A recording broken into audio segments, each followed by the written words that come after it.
Hey guys, Rick at Healing Field Farm. Today let's talk about pigs because it is almost spring pig time. A lot of people will be getting their pigs and maybe you've never had pigs before. And there's some stuff that you really should know about pigs. So before you get them, you want to make sure that you've got a sturdy enclosure built, something that they're not going to be able to root under. So you want something like strong fence panels, like a hog panel or the 16-foot panels you can get at a Tractor Supply or most feed stores, something like that. You want to try to bury the bottom of that fence in probably a good 6 to 8 inches, because as pigs get bored they will try to root and try to get out and explore. So you want to have that down in the ground a little bit so that they'll kind of not do that. And then it doesn't hurt to maybe have just one strand of electric fence around the perimeter, just to kind of keep them away from that edge.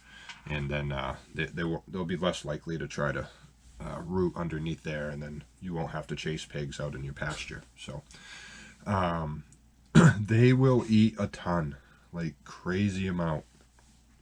So basically they will eat 7 pounds of feed for every 30 pounds of their weight.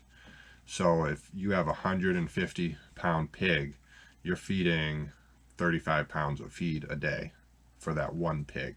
So there's a lot of different ways to feed them, a lot of different things you can feed them. You can feed them table scraps, veggies, stuff like that, right out of your garden. You can give them some stuff. Be aware what you're giving them though, because they can't eat some stuff. Like they shouldn't have like iceberg lettuce. So be aware what you can and can't feed them. Obviously grain. They can eat bread. Back when we were growing up, we would go to the local bread store and they would sell us day-old bread. It was like $7 or $8 just to fill up our truck, and it was normally quite a bit, and we would do that every couple of weeks. So check with local bread stores, check with bakeries, maybe even the bread vendors that cater to the bigger retailers. Maybe they can provide you with a way that you can acquire some day-old bread and stuff like that. So you can give them old dairy, or maybe you have a milking cow or dairy goats and you have extra milk. You can give them that, and that's very nutritional for them. You can give them corn. That's what a lot of people do. It's really they'll grow on it. It's more of a filler kind of thing, but a lot of people just feed straight out corn, and that's all they eat. And you can give them some compost. If you got a compost pile, you can give them a couple scoops of that. They'll tear through it and eat what they want, and there's probably veggie scraps and stuff like that in there. So they'll eat that right up. So breeds matter when you're getting a pig. So do your research and know what kind of pig you want, because some are more susceptible to disease than others. Okay, and then meat quality varies, as well as temperament. So some are very friendly, some are not as friendly. So make sure you do your research on the breeds that you're interested in, and make sure that it's the right pig for you and your family. Okay. And you should also, always try to get two at least. They are very social. No pig wants to just spend his life in a pen and, have no interaction with another pig. So, plus if there's two of them, they're less likely to get bored. They're less likely to try to get out. So, it's always very good practice to at least get two. You need to make sure you have enough space in that pen. The smaller the pen is, the more muddy it's going to get, the more it's going to smell, the more likely you're going to get parasites in there, and then the pigs will get the parasites. So you want to make sure they have enough space.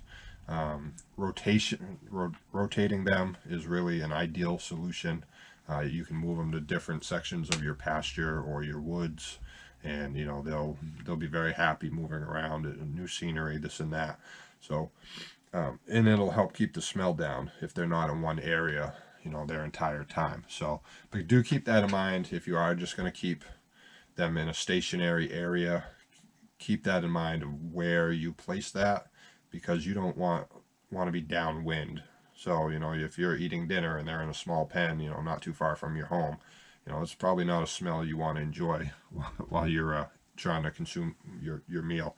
So just keep that in mind. Try to give them enough space so that they're not creating a mud pit and smelling, because they are very clean animals, but you know, they can only do so much in so much space. So you'll need a strong feeder. I don't recommend just, you know, throwing in a bucket in there. They're just going to end up breaking it. They're going to waste food, this and that. You need something strong. You know, you can try a stock tank. You could try like maybe an old sink or something. They're not going to break that. We just used wooden troughs when we were kids and had pigs, and that's always worked really well. So, but yeah, you should make sure that you have a good strong feeder that they're not going to break.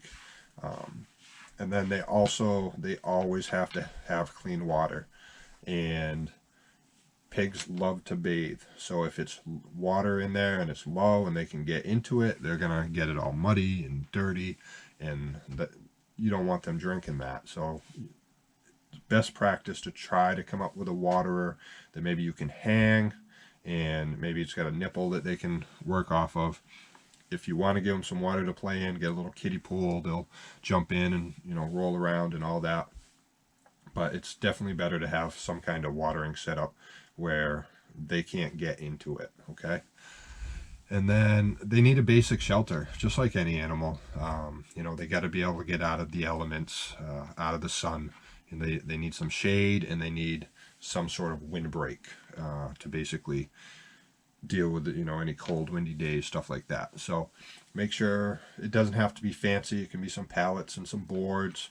You know, I've seen a lot of people use those giant water totes, and they cut that out, and the pigs can go in there, or people do them for goats too. But they have to have shelter. Every animal should have shelter. So if you're going to have pigs, that's, you know, one of your priorities, is make sure they have a good shelter. So if you're getting male pigs, make sure that they're cut or castrated, because if they're not, the testosterone will taint the meat, and it will not be good tasting meat. So, and you know, a lot of people don't know that starting out, and you know, might not even think of it. You know, who would imagine that that would change the taste of the meat? But it will. So make sure that if you get males, that they're cut or castrated. Most breeders will do that before they sell you the piglets anyways, but just check with them and make sure. And then it's generally cheaper to buy pork in the store, but you don't know where that pig's been. You don't know what that pig's eaten. You don't know what hormones that pig's been exposed to. So you just don't know. And you know, you don't know what they're eating. A lot of, you know, big operations, they feed GMO feeds. You know, that's not stuff you want. So you want to grow your own food. It's much healthier for you. You know where it's been. You know what it's eaten. So, you know, the price, it is what it is, you know, but I'd like to know where my meat's coming from. So, you know, I don't want just some strange meat that could have God knows what in it. So, so that's it. Just some key points. Try to keep those in mind if you're planning on getting pigs. And I thank you for watching, and have a good day. Talk soon.